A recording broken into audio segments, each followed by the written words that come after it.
bitunguranye umupaka wa Rusizi ndetse na Repubulika Iharanira Demokarasi ya Kongo uza akarere ka Rusizi ndetse n'umujyi wa Bukavu nawo uje guhita ufungwa nawo uri muri za ngamba zo kugira ngo igihugu cy'u Rwanda gikumire icyorezo cya Ebola. Byose ndaje nkubwire uburyo bimeze mbikuvire imuzi n'imuzingo.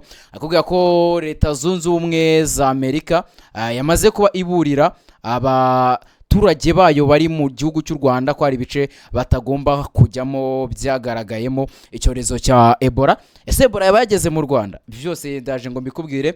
Ndi Benga Oziana in the Quick Times News. Wekiri gusabwa agenda ukande kuri subscribe ubundi ibintu bigende neza. Nanjye icyo ngiye gukora no kubikuvira imuzi n'imuzingo. Muhaye ikaze. Reka duhere kuri iyi nkuru y'umupaka wamaze kuba ufungwa. Ubuyobozi bw'akarere ka Rusizi bwatangaje ko umupaka wa Rusizi n'uwa Rusizi ya kabiri ihuza akarere ka Rusizi n'umujyi wa Bukavu yafunzwe by'agateganyo mu rwego rwo gukumira icyorezo cya Ebola cyagaragaye mu gihugu cy'abaturanyi cya Repubulika Iharanira Demokarasi ya Kongo. Iyi mipaka yafunzwe mu gitondo cyo kuri uyu wa 18 Gicurasi 2026 nyuma y'umunsi imipaka ya Petit Barriere na Grande Barriere ihuza akarere ka Rubavu n'umujyi wa Goma nayo ifunzwe kubera icyo cyorezo cya Ebola. Mu masaha ya mu gitondo nibwo abakoresha imipaka bageze ku mupaka wa Rusizi n'umupaka wa Rusizi ya kabiri ubwo ni Rusizi ya mbere na Rusizi ya kabiri. Abashaka kwambuka bajya muri Repubulika Iharanira Demokarasi ya Kongo baza kuba basubizwa inyuma, mu gihe n'abashakaga kwambuka bava muri Kongo baza mu gihugu cy'u Rwanda nabo basubijwe inyuma. Umuyobozi w'akarere ka Rusizi Sindayiheba Fanweri yavuze ko imipaka ya Rusizi ya mbere na Rusizi ya kabiri iba yifunze by'agateganyo mu rwego rwo kurwanya no gukumira icyorezo cya Ebola cyagaragaye muri Repubulika Iharanira Demokarasi ya Kongo. Magambo ye yagize ati abanyeshuri abakora ibikorwa by'ubutabazi abatwara ibiribwa ndetse n'abatashye iwabo barakomeza koroherezwa gutambuka. Ebola ni icyorezo cyandura cyane giterwa na virusi ishobora gukwirakwira hagati y'abantu binyuze mu guhura n'amaraso, ibyuya, amacandwe, inkari, kuruka n'andi matembabuzi ava ku mubiri w'umuntu wamaze kuba wandura iki cyorezo. Inzego z'ubuzima zisaba abaturage kwirinda kwegera cyangwa gukora ku barwayi bafite ibimenyetso bya Ebola batambaye ibikoresho bikingira. Meya Sindayiheba yasabye abaturage gukomeza ingamba zo kwirinda zirimo gukaraba intoki n'amazi meza n'isabune, kwirinda gusuhuzanya intoki, kwirinda ingendo zitari ngombwa cyane cyane ahantu hagaragaye icyorezo cya Ebola, kwihutira kujya kwa muganga mu gihe ugaragaje ibimenyetso birimo umuriro mwinshi, kuribwa mu ngingo ndetse no kuva amaraso.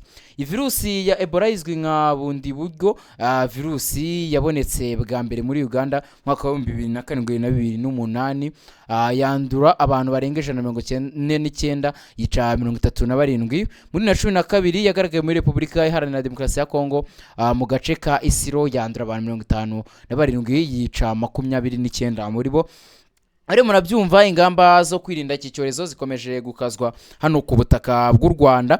Ubwo rero tureta tubisanisha n'ubundi n'izindi nkuru zifite aho zihuriye n'iki cyorezo ariko nanone zifite aho zihuriye na Leta Zunze Ubumwe za Amerika ku baturage babo n'ubundi birumvikana nibo baba bavugaho. Reka duhere kuri iyi ya ambasade ya Leta Zunze Ubumwe za Amerika yasabye abaturage bayo ubwo n'ambasade ya Amerika mu Rwanda yasabye abaturage bayo kutajya mu bice byagaragayemo icyo cyorezo cya Ebola. Ambasade ya Leta Zunze Ubumwe za Amerika mu Rwanda yakanguriye abanyamerika batuye mu Rwanda kwirinda gukora ingendo zerekeza muri Repubulika Iharanira Demokarasi ya Kongo ndetse na Uganda kubera icyorezo cya Ebola cyagaragaye. Nitangazo ryashyizwe hanze kwa 18 Gicurasi 2026 aho iyi ambasade yagaragaje ko ishami ry'umuryango w'abibumbye ryita ku buzima OMS ryamaze gutangaza ko icyorezo cya Ebola cyagaragaye muri Repubulika Iharanira Demokarasi ya Kongo ndetse na Uganda ari ikibazo mpuzamahanga.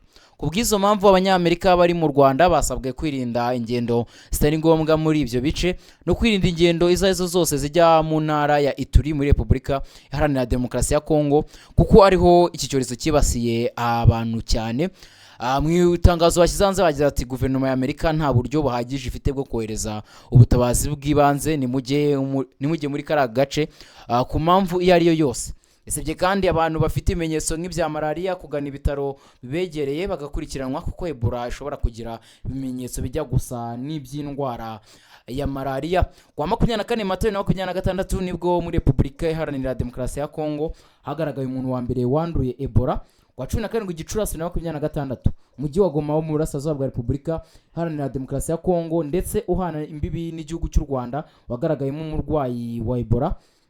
Kuva mu mwaka w'1976 Repubulika Iharanira Demokarasi ya Kongo yibasiye n'ubwoko 16 bwa Ebola burimo bwahawe izina rya Zaire, ubwa Sudani bwaturutse muri Sudani na bundi buryo ubwo bwa gatatu nibwo bwagarutse.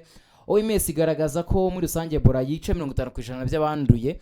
Icyakora hari ubwo byagiye bihinduka igipimo kikajya hagati ya 25 na 90%. Numva n'igipimo kiri hejuru cyane.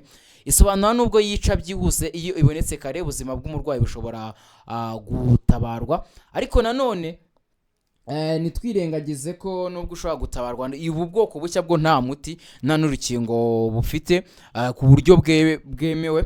Ibyo byose rero niba biri kugenda bivugwa kandi bavuga ko Leta Zunze Ubumwe za Amerika ubwo tukiri kuri aya makuru ajyanye na Leta Zunze Ubumwe za Amerika ndetse na Ebola zifite ubwoba ko bamwe mu banyamerika bari muri Repubulika Iharanira Demokarasi ya Kongo bashobora kuba baranduye icyorezo cya Ebola cyagaragaye bwa mbere mu mujyi wa Bunia mu ntara ya Ituri.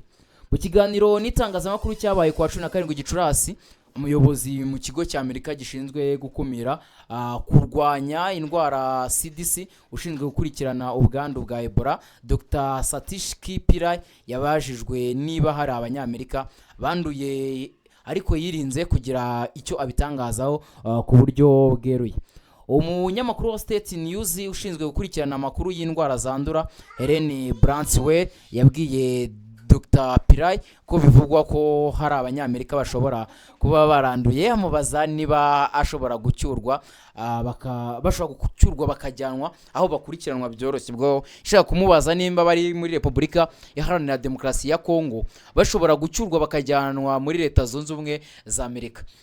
Dr. Pillay ajya kumusubiza yamusubije ko CDC n'ibiro byayo muri kiriya gihugu biri gukorana n'abafatanyabikorwa b'inzego mpuzamahanga na ambasade kugira ngo bakurikiranire hamwe ikibazo cyose n'ibikenewe. Ni ikibazo gihinduka cyane, bityo icyo yavuze muri ako kanya nuko bazakomeza gukurikiranira hafi ibijyanye n'iyi ndwara hariya muri Repubulika Iharanira Demokarasi ya Kongo. Naho Mike Stobe wa Associated Press yasubiyemo ikibazo cya Helen abwira Dr. Pillay ko abanyamakuru bagikeneyeho umucyo. Ati ndabizi ko iyi leta ibishaka ko ibintu bijya mu mucyo, none wasubiza iki kibazo nta guca ku ruhande. Dr. Pillay none yewe yahise amusubiza ati rero navuga ko tutaganira cyangwa ngo tuvuge ku makuru bwite y'abantu. Leta ya Amerika niba ifite andi makuru igomba kubasangiza tuzakomeza kuyabasangiza. Abyo nibyo nawe yahise asubiza uwo munyamakuru. Mbere y'iki kiganiro CDC yari yatangaje ko iri gufasha abafatanyabikorwa bari gukorana kugira ngo bacyure umubare muto w'abanyamerika bagizwe ingaruka zitaziguye n'iki cyorezo.